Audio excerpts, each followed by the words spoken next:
Today, we're going to talk about 10 specific financial goals you want to achieve by the time you're 30. With the average life expectancy around 80, what you do now will largely impact what the next 50 or so years will look like. If you're new to my channel, my name is Anna, and here we talk about money and maximizing life experiences.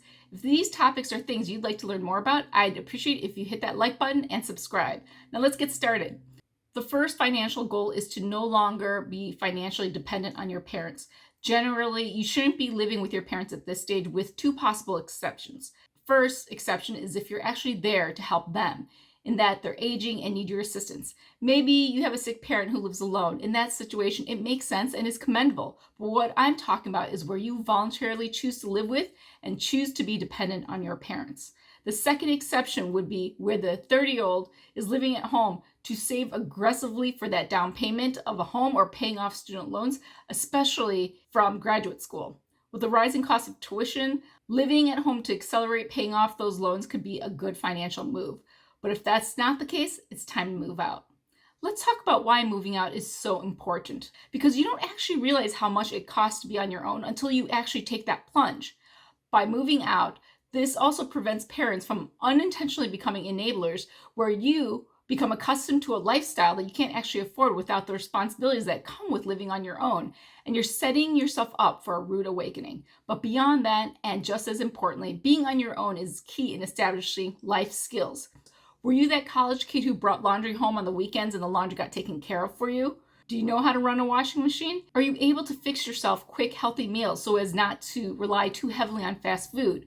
Do you know how to maintain a garden to get your favorite healthy vegetables in your own backyard?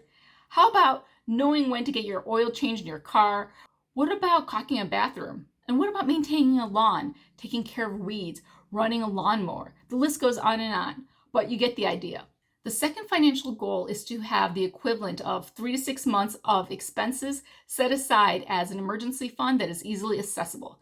If at this early stage of your career, you find that you're in a role where your income is unstable or irregular, like a sales role where the compensation is largely based on the deals that you close, or with a lot of turnover or risk of layoff, which I seem to see a lot in talent acquisition roles in a tough market, or if you have a young family that is financially dependent on you, you'll want to target something closer to 6 to 12 months of expenses as an emergency fund. The third financial goal is to automate your savings plan. You'll want to set up an automatic withdrawal to be contributed to your retirement accounts, saving somewhere between 15 to 23% being a pretty good target. Setting up auto contributions from your paycheck to your retirement accounts is the easiest way to budget so that you know what you have to work with from your net checks, with the comfort of knowing that your retirement nest egg is building up nicely behind the scenes.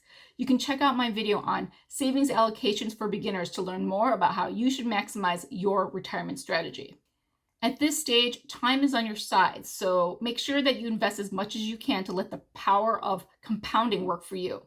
Just to illustrate how important it is for you to invest early, we'll compare 3 scenarios where you have 3 different starting points in investing $500 a month. With the average rate of return over the past 30 years being closer to 10% year to year, we'll start with an 8% annual rate of return, just to be conservative. If you start at age 25, putting away $500 a month until age 65, you will have accumulated $1,554,000 at the 8% rate of return.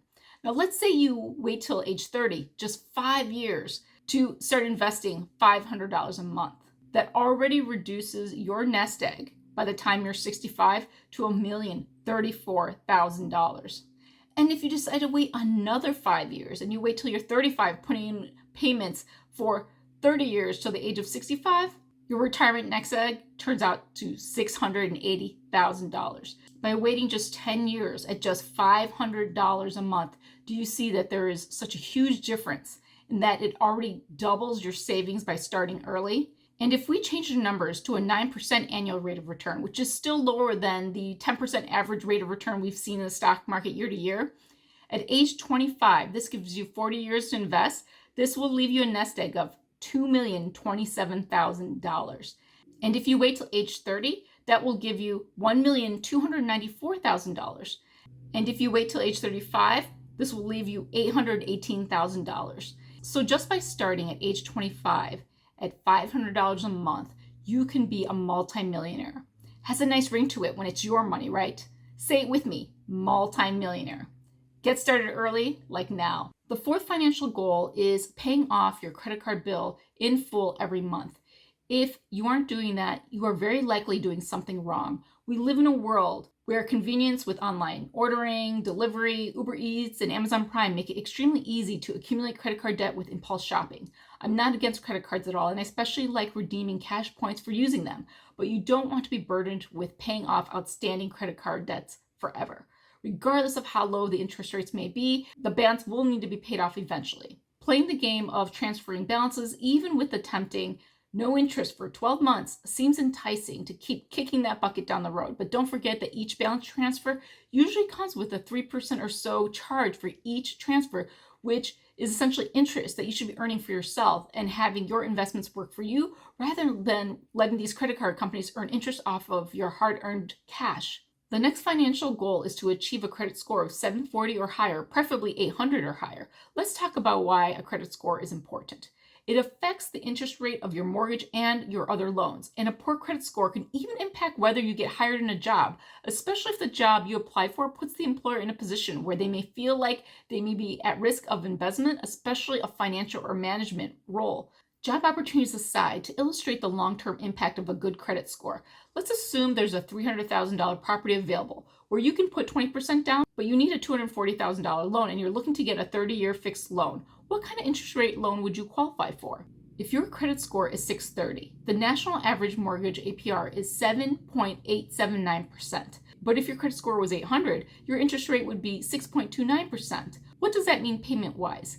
At a credit score of 630, your monthly payment would be $1,740 a month. But if your credit score was 800, your payment would go down to $1,484 a month. Just so you know, this is the actual average annual rates of recording, not just made up rates. So over the period of the loan, you'd be paying an additional $257 per month.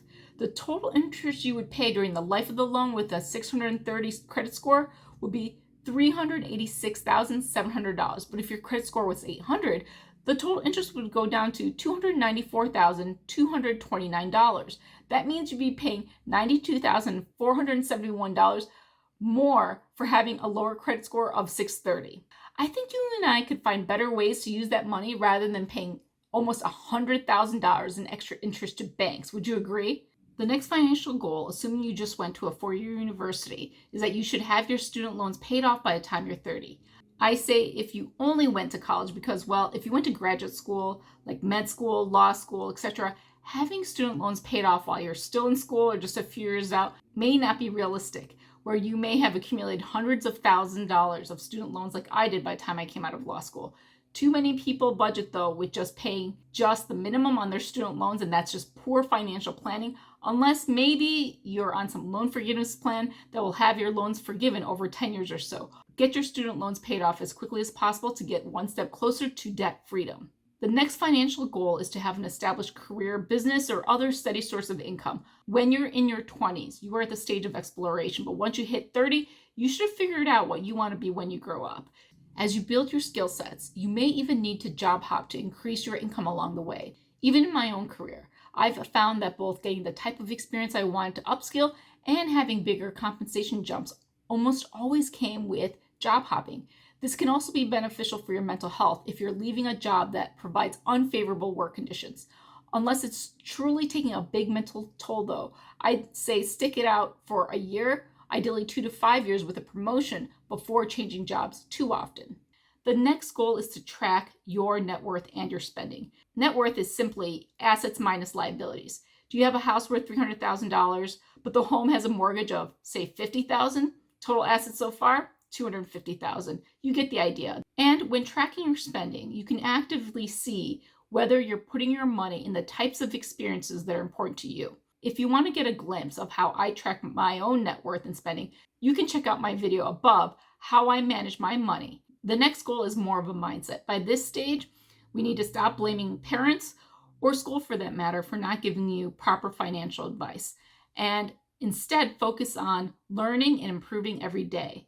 You're watching this video. That means you most likely have a mobile device or computer which gives you the tools to access whatever you need to know. Placing blame on others won't improve your financial situation, but taking ownership And learning from watching videos like these will fill in the gaps while there's plenty of time. The final financial goal is to take care of your health, getting into or keeping in solid mental and physical shape. This means getting good sleep, 7 to 9 hours a day, eating well, and exercising 150 to 600 minutes a week. This may not seem like a financial goal, but it is. This is when our metabolism really starts to slow down and we start putting on those pounds, compounded by how sedentary our jobs often keep us, sitting in front of that computer 8 to 10 hours a day. We need to establish good habits to continue for the rest of our active lives and increase our healthy lifespan. To learn more about this, watch my video, link provided above, about healthy millionaire habits. One quick ad though, for those looking for a sport to try. Researchers in Denmark did a study with 20,000 participants with 25 years follow-up to see how participation in certain sports affected life expectancy. Specifically, they looked at tennis, badminton, soccer, jogging, cycling, swimming, health club activities, and more, and found that of all the sports, players of one sport have the longest life expectancy compared to those who do other activities, where it could extend your life by 10 years. And that sport is tennis. So let's hit those courts. Here's a snippet of the summary, but I've provided it also in the description section below. Hope this video has helped you get on a good path. If so, hit that like button and subscribe. I'll see you in my next video.